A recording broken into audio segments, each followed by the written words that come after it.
Doctor Yunus কিন্তু আমাদের সরকারের বিরুদ্ধে দুইটা মামলা করেন। এই কথাটা তো সেই পত্রিকালারা লেখেনি, তবে দুটো মামলাই হেরে যায়। বছর পর বছর ট্যাক্স ফাঁকি দেয়, তার বিরুদ্ধে কি ব্যবস্থা সেই সরকার নেয়?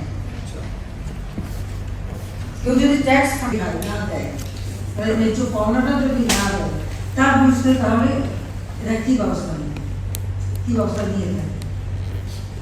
ইউনূসের বিরুদ্ধে আমরা আমাদের গভর্নমেন্টকে লাগেনি, বরং আপনাদের মনে আছে একটা কথা, গ্রামীণ ব্যাংকটা তৈরি করেছিল জেনারেল এরশাদ সাহেব, একজন এমডি খোঁজা হচ্ছিল, তখন ডক্টর ইউনূসকে সে ব্যাংকের এমডি করা হয়। এই ব্যাংক কিন্তু তার নিজের করা না, সে সেখানে এমডি হিসেবে চাকরি এমডি হিসেবে চাকরি করতেন এবং বেতন দিতেন। এটা গ্রামীণ ব্যাংকটা হচ্ছে সরকারের সংবিধিবদ্ধ সংস্থা, ওই টাকার বেতন সবকিছু সরকারের পক্ষ থেকে দেওয়া হতো। সরকার কেউ বাইরে গেলে জিও দিয়ে যেত। সেই চাকরিরত অবস্থায় হ্যাঁ সেটাকে তিনি নিজে এমনভাবে প্রচার করছেন যে ওরা নিজেরই করা, পররাষ্ট্র উপদেষ্টা নরেন বিষয় তাকে রিকোয়েস্ট করেছিলেন যে আপনার তো বয়স হয়ে গেছে,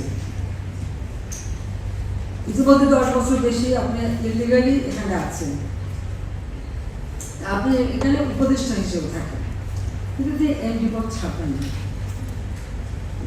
এমডি পদ তাকে রাখতেই হবে। এবং ডক্টর ইউনূস কিন্তু আমাদের সরকারের বিরুদ্ধে, অর্থমন্ত্রীর বিরুদ্ধে এবং গভর্নর বাংলাদেশ ব্যাংকের বিরুদ্ধে দুইটা মামলা করেন।